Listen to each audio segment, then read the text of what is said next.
Welcome back to the Panic Room, everyone, and to another tag video today. Are you going to be antisocial again? So guys, Kelsey over at Slime and Slashers made her own original tag. How awesome is that? I mean, have there just not been some amazing original tags coming out lately? I really need to jump on this train. But Kelsey is a child of 90s Nickelodeon, much like myself, so everything that she talks about, I just find myself nodding every time. On top of that, she is also a horror fan, again like myself. So obviously, I love her channel dearly. If you don't know who I'm talking about, I will have her channel linked down below. You should definitely go check her out. And her tag revolves around two big icons from the 90s, at least to me. Are You Afraid of the Dark? And Goosebumps. Now, I will tell you that if given the choice between those two things, I usually tend to lean towards Are You Afraid of the Dark, simply because that was just such a phenomenon for me as a child. I absolutely loved everything about that show. But don't let that fool you, because I am a reader, and I have been a reader for as long as I can remember, and Goosebumps was like the epitome of children's literature back in the 90s. So this is gonna be kind of tough because most of her questions are either one or the other. So I actually had to put some thought into this. So let's get started. I have Kelsey's video pulled up on my phone, and prompt number one is favorite Goosebumps book or books. Now there were a ton that I liked, there really were, but I've got to go with the one that stuck out to me, and that was Night of the Living Dummy. I just remember that being my favorite Goosebumps book at the time. I probably reread it 5-6 times before I read another one. I actually also think I've read like the sequels. I'm pretty sure I had the original Night of the Living Dummy 2, and I think there's a third one. Yeah, but I loved Night of the Living Dummy, so I gotta give it to that one. All right, so prompt number two, favorite Goosebumps episode or episodes.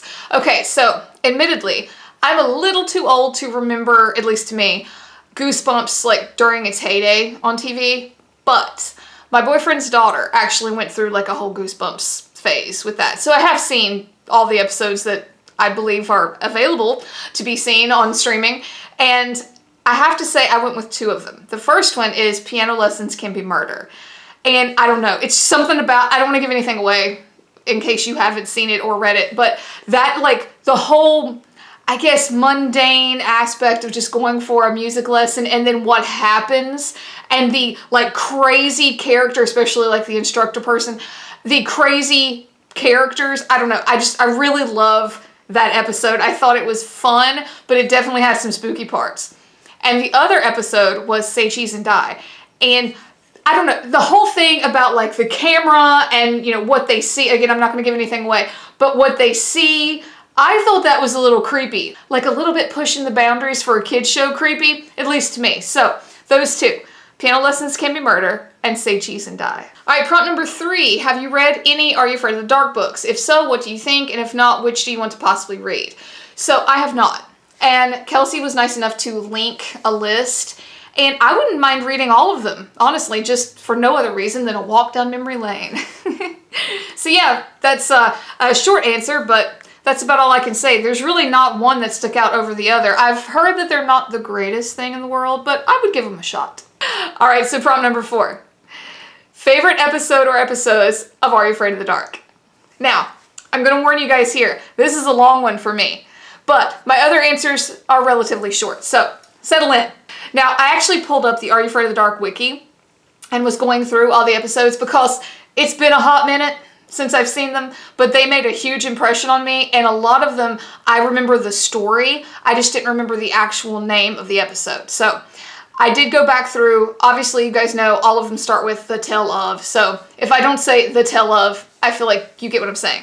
And also, I'm sorry, but I'm probably going to give some spoilers, but this show is over 30 years old now, I think, or pushing close to it, so be forewarned. So the first one I've actually seen commented under a lot of Kelsey's like Are You Afraid of the Dark content, and it is the Tale of the Super Specs. If you've seen this episode, you know why it's so popular. It is bonkers for a kid's show. For a kid's show, like some of the content or the subject matter, I just feel like is kind of like real meta for a kid's show, and it's spooky. Oh Lord, is it spooky. Like that whole, you know, someone's watching you kind of deal. I mean, and come on, to a kid, Oh, I bet you that scared the shit out of some children. Okay, so the next one, The Tale of the Captured Souls. This is one that I had to go back and look up the title, but did the story stay with me? So this is around the whole idea of like being forever young. You've seen that trope, but to a child, this was kind of new for me. And it's all about like this guy that likes to suck the life out of the people that come to stay at his little like bed and breakfast thing. There's a scene where the daughter finds this like graveyard behind the place. Come on now.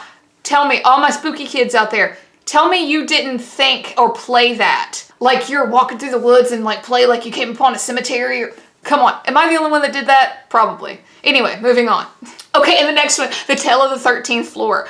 All right, I don't know about you all, but sometimes when I'm at the mall and I see like one of those white-faced mannequins, I think of this episode, okay? The Tale of the 13th Floor, these two kids, they live in like an apartment building, they get invited to the 13th floor of it or whatever, and it's like this toy shop and they're like testing them or whatever, and you find out at the end, that scene at the end when they're on the bed and like the people come over the TV, like, I'm gonna try not to spoil this, the people come over the TV and tell them like why they were on the 13th floor, and the boy like looks over at the girl. Oh, I remember watching that episode with my brother and just being like, what? At the end. But I remember that so well. And to this day, some almost 30 odd years later, I still think of that episode when I see those mannequins. That's how big of an impact it had on me. So the 13th floor. Okay, and the next one, oh my gosh. The Tale of Apartment 214. There is a scene in this that scarred me. Okay, so this is gonna have spoilers. I can't talk about it without spoilers. So it's this girl who finds this elderly woman. She just moved into like an apartment building. She befriends this elderly woman, you know, and the woman's like, can you come visit me tomorrow? Like after they've been, you know, like this montage of their friendship or whatever, she's like, can you please come visit me tomorrow? And the girl's like, yeah, sure, whatever. But she like blows her off to go to this concert or something with this other girl that she met. And then when she shows up the next day, the woman's like, why did you break your promise to me? Da-da-da. So here's the scene that got me. So the girl, you know, she's like teenager-ish. She's like, why are you so mad or whatever? And the woman, they make her voice like echoey. And she's like, because that was the day I died. And it's like, bum, bum, bum, because you had no idea she was dead until that point. Again, that I can still hear her voice, like, cause they made it kind of echoey, like ghostly, I guess. And then, you know, the girl like runs out. Oh my God, that killed me as a kid. Okay, so the next one, Dangerous Soup. This one has like the Dr. Vink, or however, he's a reoccurring character. Love him, love him. But this is, to this day, I still think this is like super unique for a kid's show. And again, spoilers, sorry, I can't talk about it without him. So the story opens in like this restaurant that has this soup, and I want to say it's something like $100 some a bowl.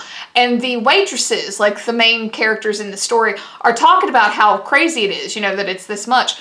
But you find out, it's Dr. Vink, he's the one who's making the soup, that the reason it's the dangerous soup is that he puts like adrenaline in it. But there's this whole scene where he like shuts people in a room and it's like, what scares you? You know, think about what scares you. And then it just manifests in the room. Like there was a part about like some dude was in there with a snake and you see like there's a bottle and the shit's dripping down to the bottle and that's what he puts in the soup and that's why it tastes so good. And I thought that was like massively unique. And I remember just being enthralled as a child, like, oh my gosh, that's crazy. That's so evil to scare people and then like get their shit and sell it. Like I loved that. Loved it. To this day, I still think that's a super unique premise for a kid's show. Okay, so the next one.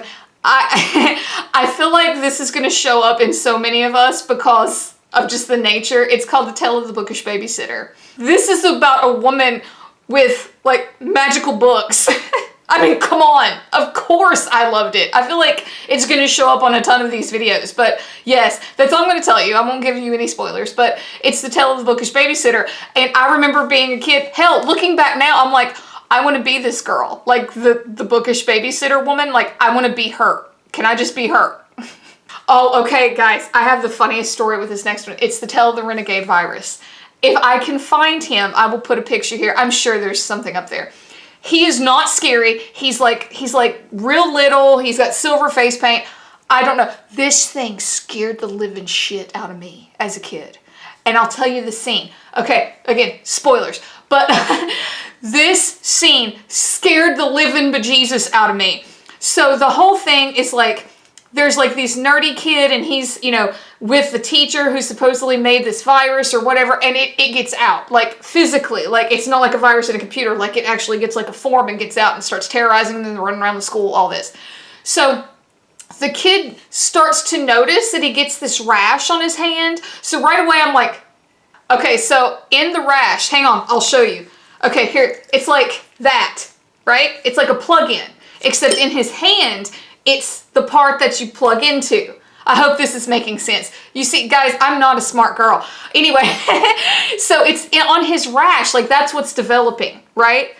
So at the end of the episode, oh God, it's making me crazy just thinking about it, because this scared the living shit out of me.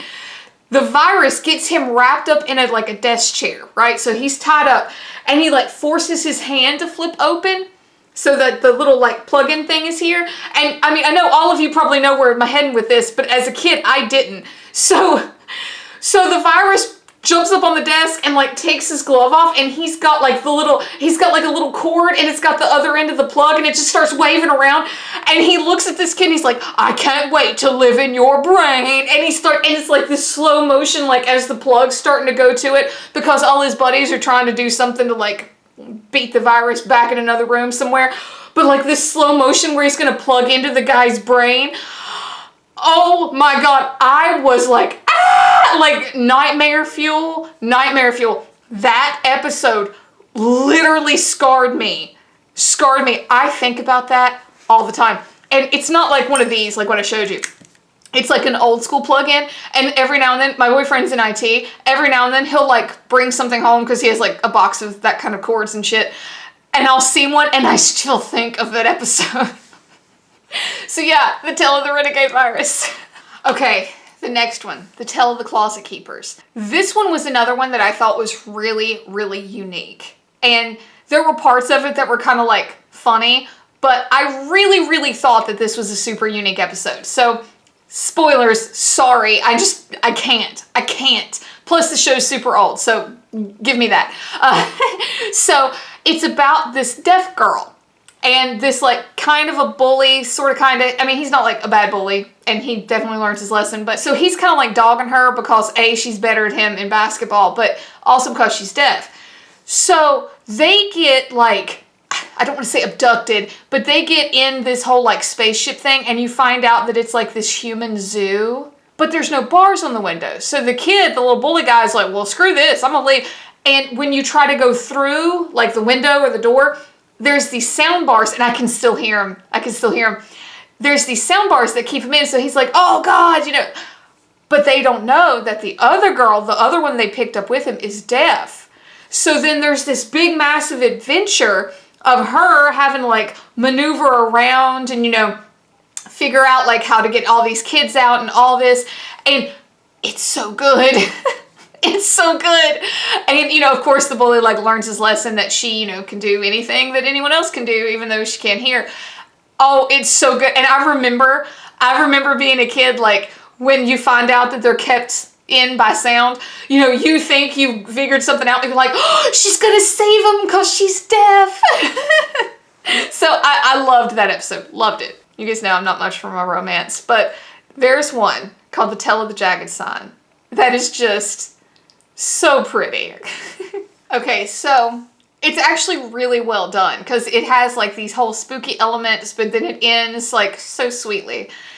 You find that this girl has moved to this new place, and there's this old woman, I'm going to say it's maybe her aunt, perhaps, or her grandma. I think she might be staying with her aunt, who's taking care of her grandmother. And there's this whole like local legend about this weird like symbol or this jagged sign on this rock face.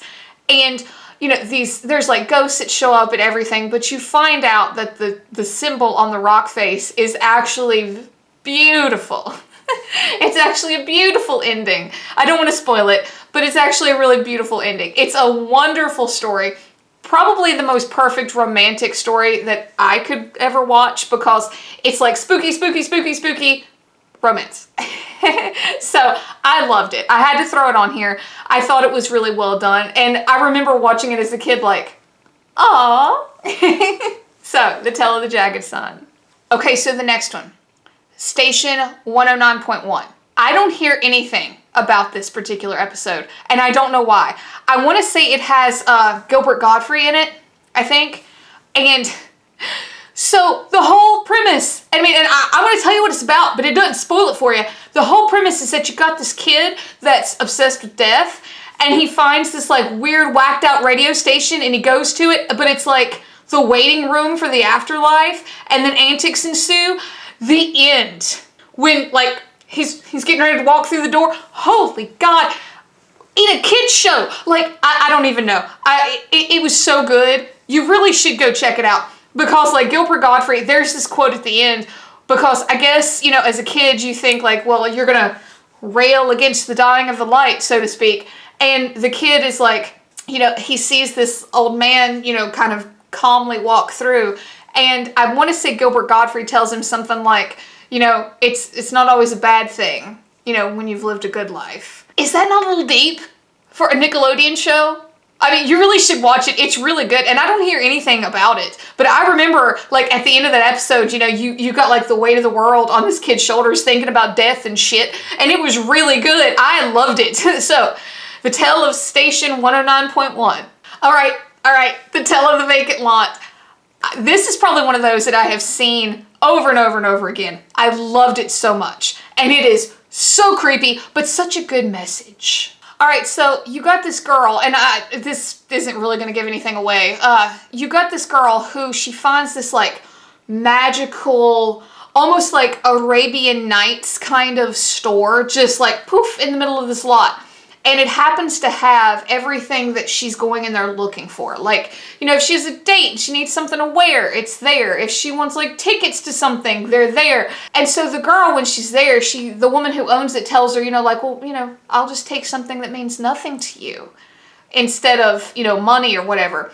And then at the end, you find out what she's been taking. And it's a good lesson. It's a really good lesson, especially for teenager-y type kids who are just starting to care a lot about what they look like and about what other people think of them. It's a good lesson, but it's creepy. It's real creepy because like the woman just keeps saying, well, I'll take something that means nothing to you. And the whole time up until the end, you're like, what is she taking? Until you find out. All right, and then the next one, this one's just fun. This is just fun. It's The Tale of Badge. And for those of you who just like fantasy, you know, like magical type stories, you should just go watch it. I loved The Tale of Badge. I can't really tell you a whole lot. It's just about this family and their feud with this creature, but it's a good story. And I never hear anybody talk about The Tale of Badge, but I really, really loved it. For all of my fantasy lovers, you should check it out because it's just a really damn good story. It's got like magical books and shit. Loved it. I remember being a little girl, like when the character in the show is looking through her family's book, which will make sense if you watch it. I remember like, wow, I wish my family could keep a book like that. All right, The Tale of the Night Shift. Okay, there is a scene in this particular episode that to this day I'm like, how did that ever make it onto TV? And it's the scene and what is said. All right, so spoilers again, sorry. It's a vampire, all right? There's a vampire terrorizing this hospital during the night shift. And side note, I was a candy striper. I was, for volunteer work back in high school. And I remember when I became a candy striper, I thought of this episode. You know, thinking back on it, this show really had a big impact on me.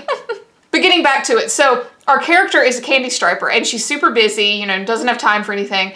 And this vampire is terrorizing her floor. And it's done beautifully, like absolutely beautifully. If you are at all in love with vampires like I am, I think you would really enjoy it. But this scene, and this is not your pretty boy vampire, this is like vampire. They get up onto the roof of the hospital, right? and the vampire has her, I want to say it's like by the neck, but probably by like the clothes. But he holds her out over like the edge of the building, and he's like grinning, you know, and they're having that like final boss battle monologue, you know what I'm talking about. And I will never forget this. She's screaming, kicking, all this, and he's like, I should drop you and lick up what's left. Let that sink in. That's a kid's show. I was probably, what, 8 watching that shit? But it's good. It's good. Okay, guys, last one, I promise. And it's the Tale of the Unfinished Painting. This is another one that I don't hear talked about a whole lot, but it's creepy as shit. So it's about this girl who is a painter, and essentially she goes for these lessons at this big time gallery, whatever, with this lady, and you find out that there's all these like unfinished paintings, and the woman says, you know, well, all of my really good students, I let them, you know, finish my work, you know, because apparently she started these paintings and just doesn't have time to finish them because she has this gallery and whatever. Spoilers. Until you find out that whoever finishes the painting then kind of gets sucked in and has to live in the painting forever. Yeah, and I'm not going to tell you how it ends, but oh God, it's creepy. And the way like they show the different worlds that the people are like stuck in. The one that sticks out to me is there's one about a bunch of dancers, like a bunch of ballet dancers, and the girl's like having to dance forever. Like, I don't know, it was super creepy. I loved it. The imagery is really pretty. Like, it's got a lot of, you know, like painting and like beautiful colors and things like that. But oh my gosh, just that whole premise about getting sucked in and stuck in a painting forever, and then like your family coming and like, oh, it's such a pretty picture. Oh, it looks kind of like her. Where the hell did she go? That whole deal, like, it creeped me out as a kid. So yeah, the Tale of the Unfinished Painting. Okay, guys, I'm sorry. I know that was forever. But I promise that it's because the next few prompts are going to be relatively short. I'm going to read them to you. Number 5 is choose between the television shows. 6 is which show had the best theme song. 7 is which show had the better overall opening, including the visuals and everything, whereas the previous question, you're not supposed to include that. 8 is pick one franchise. I have to go with Are You Afraid of the Dark for all of them. I do. And I will break that down. 5 is choose between the television shows. If you can't tell, I loved Are You Afraid of the Dark. Goosebumps is great, don't get me wrong. But I loved Are You Afraid of the Dark. When I can still see things in my 30-some years of life and think back to a show, sorry, I gotta go with that one.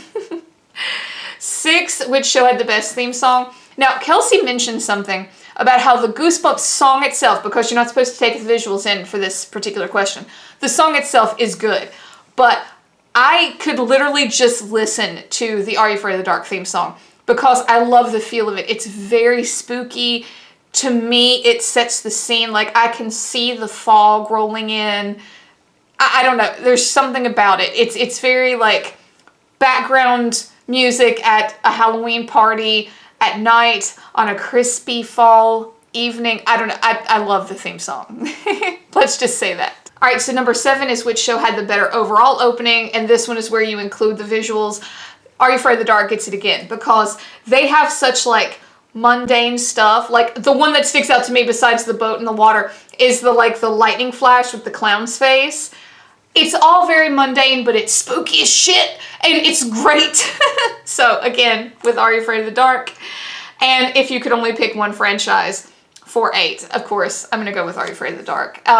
Again, this is not dogging Goosebumps. Goosebumps books were a phenomenon, and they were amazing, but Are You Afraid of the Dark was a big deal to me, so it takes all of those. All right, number 9, favorite 90s snack. I actually have a food and a beverage for you guys. So, the food is Gushers. I love Gushers. I like Gushers to this day. They were sweet. They weren't like that, like, just chewy gummy candy that you got in some stuff. They had the, like, little goo in the middle. Oh, I loved them. Loved them. Gushers. And then, for the drinks, Squeeze-Its. I'll try and pop a picture up here. Squeeze-Its. I love those. I took these in my lunch all the time. These beat the shit out of, like, Kool-Aid or all of that. Sometimes my mom would get Mondo, if you remember Mondos. I still loved Squeeze-Its. These were like melted popsicles to me. They were so good. So Gushers and Squeeze-Its. So the last prompt is just thoughts, which I think is a really cool way to wrap up a tag. I have to say, I loved this, and what's funny is that I learned a little bit more about myself going through some of those Are You Afraid of the Dark episodes, because I was like, wow, I really haven't changed all that much. or maybe it's shaped who I am today. Who knows? I'll leave that up to you to decide. But guys, thank you so much for coming back for another tag video. Kelsey, you killed it with this tag. This was amazing, especially for us 90s kids. But guys, if you like this, please like and subscribe. It would really help me out. And until next time, bye for now.